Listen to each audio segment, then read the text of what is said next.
శేషాచలంలో కబ్జాపై Janasena video విడుదల చేసింది. ఇటీవల శేషాచలం అడవుల్లో డిప్యూటీ సీఎం పవన్ కళ్యాణ్ పర్యటించారు. అటవీ భూములు కబ్జా చేశారంటూ పవన్ వీడియో తీశారు. హెలికాప్టర్ లో పర్యటించిన పవన్ కళ్యాణ్ స్వయంగా వీడియో తీశారు. మంగళంపేట అడవుల్లో మాజీ మంత్రి పెద్దిరెడ్డి రామచంద్రారెడ్డి 76.74 ఎకరాల అటవీ భూములు కబ్జా చేశారంటూ పవన్ పోస్టు చేశారు. ఈ భూముల వ్యవహారంపై అధికారులకు పవన్ కీలక ఆదేశాలు ఇచ్చారు. అడవి మధ్యలో వారసత్వంగా అన్ని ఎకరాల భూమి ఎలా వచ్చిందంటూ పవన్ ప్రశ్నించారు. అటవీ భూములు ఆక్రమించిన వారి వివరాలు వెబ్సైట్ లో పెట్టాలని పవన్ ఆదేశించారు. అటవీ ఆస్తుల్ని కబ్జా చేస్తే కఠిన చర్యలు తీసుకోవాలంటూ ఆదేశించారు.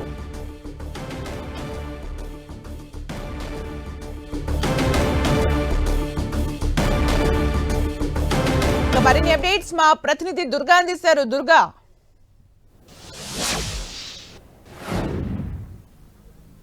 అటవీ శాఖ భూములకు సంబంధించి పవన్ కళ్యాణ్ చాలా సీరియస్ గా వ్యవహరిస్తున్నారని చెప్పాలి. ఎందుకంటే ఇటీవల ఆయన శేషాచలం అడవుల్లో పర్యటనకు వెళ్లారు. ఆ సందర్భంలో కొన్ని వీడియోలు ఆయన చిత్రీకరించారు. అయితే ముఖ్యంగా మాజీ మంత్రి పెద్దిరెడ్డి రామచంద్రారెడ్డికి సంబంధించినటువంటి భూములకు సంబంధించి ఆయన వీడియోలు చిత్రీకరించినట్టుగా చెప్పారు. దానికి సంబంధించి కొద్దిసేపటి క్రితమే డిప్యూటీ సీఎం ఒక ట్విట్టర్ హ్యాంగ్లైన్ లో కూడా వాటికి సంబంధించినటువంటి డీటెయిల్స్ ని పెట్టడం జరిగింది. ఏదైతే 76.74 ఎకరాల భూమికి సంబంధించి మాజీ మంత్రి పెద్దిరెడ్డి రామచంద్రారెడ్డికి ఎక్కడొచ్చింది, అడవి మధ్యలో ముఖ్యంగా మంగళంపేట అనే గ్రామానికి సంబంధించినటువంటి ఆ భూములు అడవి మధ్యలో తమకు వారసత్వ భూములుగా ఏ విధంగా వచ్చాయనే దానికి సంబంధించి కూడా నివేదికలు ఇవ్వాలంటూ కూడా పవన్ కళ్యాణ్ అధికారులకు ఆదేశాలు జారీ చేయడం జరిగింది. ముఖ్యంగా అటవీ భూములు ఎక్కడైతే కబ్జాలకు గురయ్యాయో వాటికి సంబంధించినటువంటి కేసులు ఏవైతే నమోదయ్యాయో వాటి ప్రాసెస్ ఏ విధంగా ఉంది, ఎక్కడన్నది వాటి ప్రోగ్రెస్ అనే దానికి సంబంధించి కూడా పూర్తి స్థాయిలో వివరాలన్నీ కూడా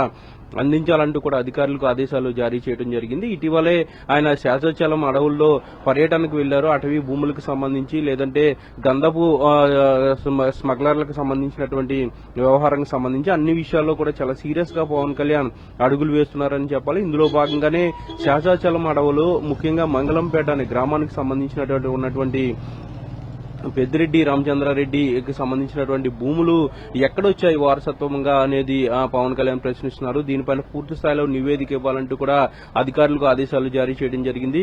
ఏదైతే తాను చిత్రీకరించారో అది వీడియోలన్నీ కూడా కొద్దిసేపటి క్రితం ఎక్స్ లో కూడా పోస్ట్ చేయడం జరిగింది. వాటి డీటెయిల్స్ అన్ని కూడా చెప్పడం జరిగింది. ముఖ్యంగా అడవి సంపదకు సంబంధించి లేదంటే భూములు ఆక్రమించిన వాళ్ళు ఎవరైతే ఉంటారో వాళ్ళందరికీ డీటెయిల్స్ అన్ని కూడా వెబ్సైట్ లో పొందుపరచాలి. లీగల్ గా సలహాలు తీసుకుని వాళ్ళపైన కేసులు నమోదు చేయడంతో పాటు గతంలో నమోదైనటువంటి కేసులకు సంబంధించినటువంటి వివరాలన్నీ కూడా పూర్తి స్థాయిలో ఒక నివేదిక ఇవ్వాలంటూ అడవి శాఖ అధికారులకు ఆదేశాలు జారీ చేయడం జరిగింది. ఇప్పటికే మంగళంపేట భూములకు సంబంధించినటువంటి ఉన్నటువంటి విజిలెన్స్ రిపోర్ట్ ను కూడా త్వరగా పూర్తి చేసి దానిపైన చర్యలు తీసుకోవాలి. తద్వారా కేసులు నమోదు చేయడంతో పాటు కఠినమైనటువంటి చర్యలు తీసుకునే విధంగా చట్టాలు కూడా తీసుకొస్తామంటూ కూడా పవన్ కళ్యాణ్ అధికారులకు చెప్పడం జరిగింది. ఈ రోజు ఉదయమే దీనికి సంబంధించినటువంటి ఏదైతే మంగళంపేట అటవీ భూములకు సంబంధించినటువంటి వీడియోను విడుదల చేస్తామంటూ కూడా ఉదయమే జనసేన పార్టీ పోస్ట్ చేసింది. 11:30కు విడుదల చేస్తామన్నారు. సరిగ్గా 11:30కు పవన్ కళ్యాణ్ హెక్స్ లో ఆయన పోస్ట్ చేయడం జరిగింది. ఇటీవల ఆయన వెళ్లిన తర్వాత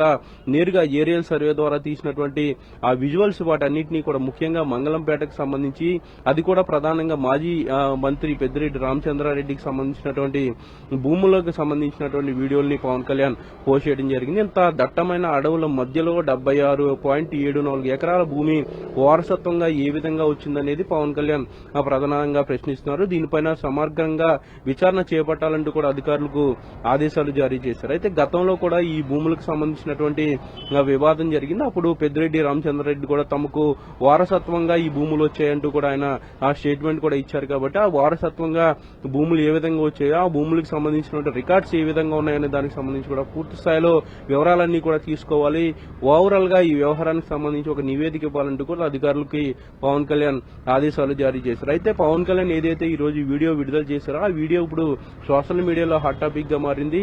ముఖ్యంగా గత ప్రభుత్వంలో ఏ విధమైనటువంటి ఆక్రమణలు జరిగాయి, దాంతోపాటు ఈ 76.74 ఎకరాలు ఎప్పుడు పెద్దిరెడ్డికి వచ్చింది, వారసత్వంగా ఎలా వచ్చింది అంత దట్టమైన అడవుల మధ్య అనేది పవన్ కళ్యాణ్ ప్రశ్నిస్తారు. కాబట్టి దీనికి సంబంధించినటువంటి వేగవంతంగా ఒక నివేదిక ఇవ్వాలంటూ కూడా అధికారులకు పవన్ కళ్యాణ్ ఆదేశాలు జారీ చేయడం జరిగింది. అంటే అటవీ భూమిని ఎవరైనా ఆక్రమిస్తే ఆ వివరాలు వెబ్సైట్ లో పెట్టాలి అని చెప్పిన తర్వాత ఈ వీడియో రిలీజ్ అయింది. అయితే ఈ వీడియోలో పర్టికులర్ గా చూస్తే దుర్గా ఎలాంటి విషయాలు అవగతం అవుతున్నాయి అంటే ఫారెస్ట్ లో కంప్లీట్ మిడ్ ఫారెస్ట్ లో ఈ భూమి ఆక్రమించినట్టుగా కనిపిస్తోందా? అసలు వీడియోలో ఏముంది?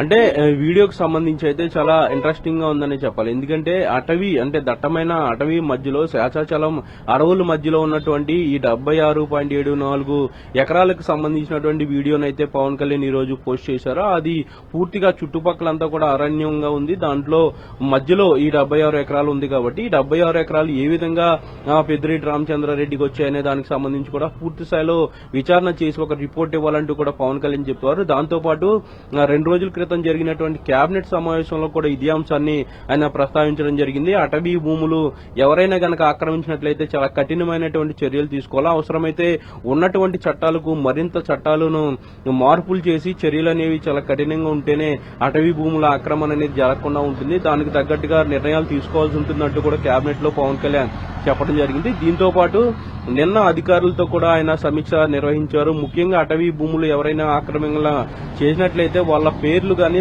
డీటెయిల్స్ అన్ని కూడా వెబ్సైట్ లో పొందుపరచాలి. అయితే గతంలో ఏవైతే కేసులు ఉన్నాయో వాటన్నిటి డీటెయిల్స్ కూడా ఇవ్వాలి. వాటిని ప్రోగ్రెస్ ఏ దశలో ఉందనేది కూడా పూర్తి స్థాయిలో నివేదిక ఇవ్వాలంటూ కూడా పవన్ కళ్యాణ్ ఆదేశాలు జారీ చేయడం జరిగింది. అయితే వచ్చే అసెంబ్లీకి సంబంధించి ఈ చట్టాలు ఏదైనా మార్పులు చేర్పులు చేసే అవకాశాలు ఉంటే కూడా చూడాలంటూ కూడా అధికారులకు నిన్న పవన్ కళ్యాణ్ చెప్పడం జరిగింది. అయితే ఈ విషయాన్ని చాలా సీరియస్ గా పవన్ కళ్యాణ్ తీసుకున్నారని చెప్పాలి. ప్రధానంగా రాష్ట్ర వ్యాప్తంగా ఉన్నటువంటి అన్ని అటవీ భూములకు సంబంధించి ఆయన ప్రస్తావిస్తూనే ముఖ్యంగా ఏదైతే మంగళంపేటలో ఉన్నటువంటి 76.74 ఎకరాలు అది కూడా మాజీ మంత్రి పెద్దిరెడ్డి రామచంద్రారెడ్డికి చెందినటువంటి భూములు ఏవైతే ఉంటాయో ఆ భూములు ఏ విధంగా వచ్చాయి, వాటికి బ్యాక్గ్రౌండ్ ఏ విధంగా ఉంది, అంతా ఆ దట్టమైనటువంటి అడవుల మధ్యలో 76 ఎకరాలు ఏ విధంగా వారసత్వంగా వచ్చాయనే దానికి సంబంధించి కూడా పవన్ కళ్యాణ్ చాలా సీరియస్ గా ఇన్వెస్టిగేషన్ అయితే చేయాలంటూ కూడా అధికారులకి ఆదేశాలు జారీ చేయడం జరిగింది. అది వీడియోలో కూడా పూర్తి స్థాయి వివరాలన్నీ కూడా ఉన్నాయనేది పవన్ కళ్యాణ్ చెప్తున్నారు. వీడియోను కూడా విడుదల చేశారు కాబట్టి